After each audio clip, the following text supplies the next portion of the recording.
selama bulan Ramadan kita diasah, jiwa kita diasah, iman kita diasah. Semestinya dan seharusnya apabila pisau sudah diasah, pastinya semakin bertajam. Jadi apabila keluar dari bulan Ramadan, iman kita tidak bertambah tajam, ibadah kita tidak bertambah tajam, berarti selama 1 bulan kita kurang mengasah iman dan ibadah. Hadirin rahimakumullah. Di bulan Ramadan Rasulullah berjanji. Firman sabda Rasulullah sallallahu alaihi wasallam,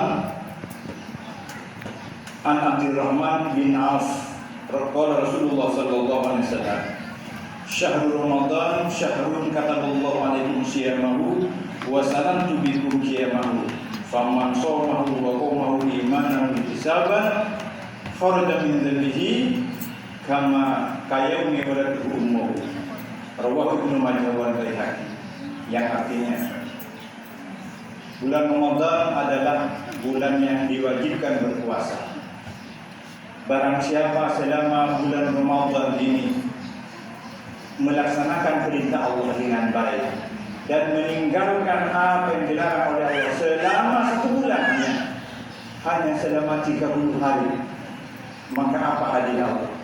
Semua dosa dihapus oleh Allah, semua dosa dibersihkan oleh Allah. Bahkan saking bersihnya dari dosa, kata Rasulullah, seperti baru dilahirkan dari kandungan ibu. Masya Allah, betapa besar kasih sayang Allah.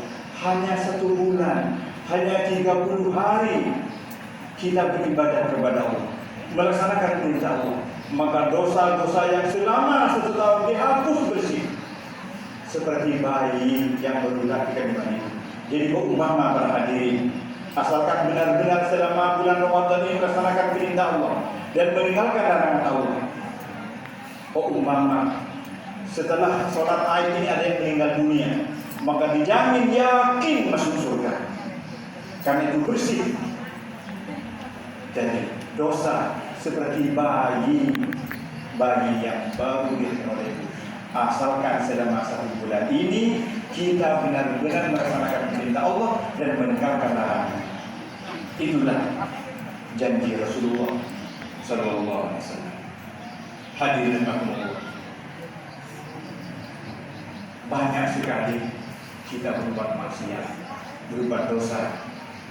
Dosa kepada Allah, dosa sesama manusia, dosa dengan tetangga, dosa antara orang tua dan anak, dosa antara suami istri, dan dosa-dosa yang lain. Banyak sekali dosa yang kita kerjakan selama 1 tahun. Oleh karena itu, hadirin, Allah berjanji seperti yang telah saya baca tadi ayatnya, Qul ya ibadalladzina asrafu, yang artinya, kata Allah, ini panggilan Allah. Allah memanggil kita dengan penuh kasih sayang. Qul, katakan Muhammad kepada umatmu. Qul, sampaikan Muhammad kepada umatmu Muhammad. Ya ibadi, wahai hamba-hambaku, sungguh Allah memanggil kita dengan penuh kasih sayang, memanggil kita dengan hamba. Ya ibadi, wahai hamba-hambaku. Orang-orang yang melampaui batas terhadap dirinya, orang-orang yang berbuat maksiat, berbuat dosa, jangan putus asa dari kasih sayang Allah, jangan putus asa dari rahmat Allah. Sungguh jangan putus asa. Sebesar apapun dosa kita, setinggi apapun, walaupun sampai puncak langit dosa kita, walaupun sebanyak air laut sedunia dosa kita kepada Allah, kata Allah, walaupun seberat gunung yang paling besar ini dosa kita, sungguh kata Allah, jangan putus asa dari kasih sayangku, kata Allah, jangan putus asa. Kata Allah, Innallaha yuhibbul, Allah mengampuni semua dosa, tidak terkecuali dosa apapun. Sesungguhnya Allah Maha Pengampun dan Maha Penyayang. Hadirin rahimakumullah. Cuman ada dosa yang memang berat, bahkan bisa tidak diampuni oleh Allah. Kalau dosa kita yang langsung kepada Allah, bisa gampang Allah mengampuni kita. Misalnya dosa kita tidak sholat, dosa kita pernah meninggalkan sholat, dosa kita lalai terhadap sholat, dosa kita lalai meninggalkan puasa. Itu tidak sulit, langsung kita memohon maaf kepada Allah. Tetapi yang berat pada diri, dosa antara sesama manusia, dosa bersama manusia, dosa kita kepada orang tua, sungguh tidak diampun oleh Allah. Kalau kita berbuat salah, pernah menyakiti hati orang tua, sungguh tidak akan diampun oleh Allah. Sampai dibawa mati, bahkan sampai menghadap Allah, kita membuat dosa yang pernah menyakiti orang tua, sehingga Allah akan mengampuni kesalahan kita apabila orang tua kita mau memaafkan kita, mau mengampuni dosa kita, baru Allah akan mengampuni. Begitu juga berbuat dosa kepada sesama manusia. Kita pernah menyakiti tetangga, pernah mengambil hartanya tetangga, pernah berhutang tidak membayar walaupun hanya Rp1.000, sampai mati tidak diampun oleh Allah. Tidak akan diampun. Hutang tidak akan ada taubatnya. Bahkan orang yang mati membawa hutang, kata Rasulullah, di dalam kubur diikat, tangannya diikat, kakinya diikat, tidak akan terlepas sampai kiamat, sehingga keluarganya membayarkan hutangnya. Inilah dosa yang sesama manusia, sungguh berat sekali. Tidak akan ada ampunan dari Allah, walaupun minta maaf, menangis kepada Allah, sebelum kita mendapat ampunan dari sama manusia, sebelum kita membayar hutang kita kepada sama manusia, sebelum kita dimaafkan kesalahan kita dengan sesama manusia, Allah tidak akan mengampuni. Hadirin Allah, itulah beratnya. Makanya suami istri juga begitu. Istri berbuat salah kepada suami, suami bersalah kepada istri, tidak akan ada maaf dari Allah kecuali kedua-duanya saling memaafkan, saling ridha dan saling rela. Hadirin Allah. Jadi bagaimana kalau kita berbuat dosa kepada Allah? Wa anibu ila rabbikum, kata Allah, kembalilah kepada Tuhannya. Jangan jauh dari Allah kalau kita berbuat dosa, kalau kita susah, kalau kita sedih. Jangan jauh dari Allah, kembalilah kepada Allah dan pasrahkanlah diri kepada Allah sebelum Allah mendatangkan azab, sebelum Allah mendatangkan bencana. Kemudian tidak ada seorang pun yang bisa menolong kita. Perbuatan maksiat, kata Allah, perbuatan dosa akan mendatangkan azab, akan mendatangkan bencana, kata Rasulullah, kata Allah, min qabli ayyatiyal munada, ayo kembali kepada Allah, bertaubat kepada Allah sebelum Allah mendatangkan bencana.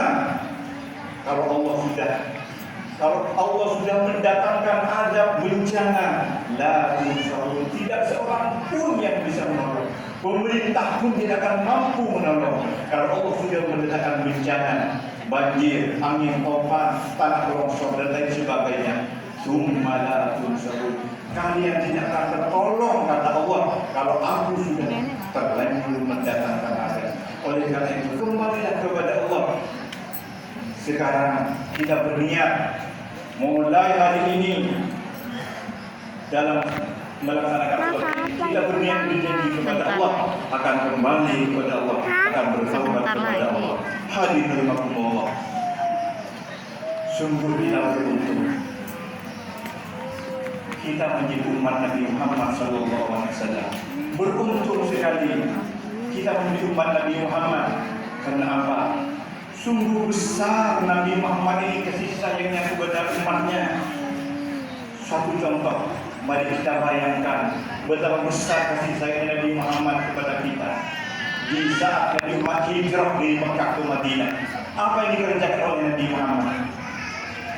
Nabi Muhammad mendapat perintah hijrah dari Allah, pindah dari Mekah ke Madinah.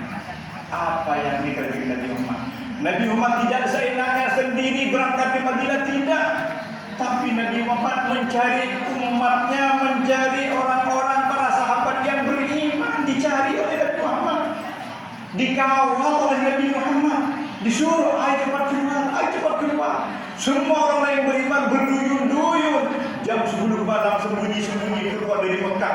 Jam 11 malam sembunyi-sembunyi keluar dari Mekah menuju Madinah. Lalu sahabat ada yang bertanya kepada Nabi Muhammad, ya Rasulullah, sampean bagaimana Rasulullah, kapan mau pergi? Rasulullah jawab, jangan pikirkan aku, kata Rasulullah, yang penting kamu selamat. Kata Rasulullah, jangan pikirkan aku, yang penting kamu semua selamat. Ini kata Rasulullah, setelah orang-orang yang beriman sudah tidak ada di Mekah, sudah selamat semua sampai di Madinah, baru Nabi Muhammad keluar dari Mekah hijrah ke Madinah. Jadi mana ada pimpinan yang mengawal rakyat? Yang banyak rakyat mengawal pimpinannya dikawal ketat, tetapi tidak Rasulullah. Rasulullah mengawal umat mulai dari dunia sampai ke akhirat. Rasulullah tidak memikirkan badannya sendiri, yang penting umatku selamat, kata Rasulullah. Itu yang pertama, bukti kasih sayang Nabi Muhammad kepada kita. Yang kedua, pada waktu Nabi Muhammad meninggal dunia, sebelum dia lepas, sebelum rohnya lepas dari jasadnya, apa yang ditayangkan Rasulullah kepada Jibril, kata Rasulullah, bagaimana umatku nanti kalau aku mati, Jibril? Bagaimana umatku nanti kalau tinggal aku? Siapa yang akan mengontrol Jibril? Itu yang ditanyakan umat, bagaimana umatku kalau aku tidak ada Jibril? Umat yang ditanya, masyarakat desa surga yang ditanya oleh Rasulullah, bagaimana masyarakat desa surga kalau tidak ada aku, kalau aku mati? Ini yang kedua. Dan yang ketiga adalah pada waktu Rasulullah besok di akhirat, setelah semua berubah, alam yang dunia sudah tidak ada, diganti alam akhirat. Semua manusia, jin dan para malaikat semua ada di dalam kubur. Lalu pada waktu itu Allah mengutus malaikat Jibril, hai Jibril, kata Allah, carilah kuburan Muhammad. Pertama kali oleh Allah yang disuruh carilah kuburan Nabi Muhammad. Jibril, carilah kuburan Muhammad. Kemudian setelah ketemukan, bangunkan dia. Itulah kasih sayang Allah, cinta Allah kepada Nabi Muhammad. Sebelum ada yang bangun, Nabi Muhammad sudah jadi duluan oleh malaikat Jibril. Lalu Jibril berkeliling seluruh dunia mencari kuburan Nabi Muhammad. Setelah ketemu, lalu dikeprok kuburannya Nabi Muhammad. Nabi Muhammad keluar bangkit dari kuburan. Nabi Muhammad kaget, terkejut. Jibril, ada apa Jibril kok aku dibangunkan? Jibril menjawab, masih enggak tahu kalau itu kiamat Nabi Muhammad.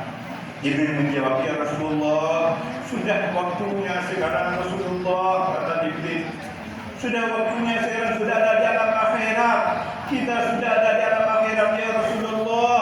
Waktunya hidup kembali sekarang ya Rasulullah.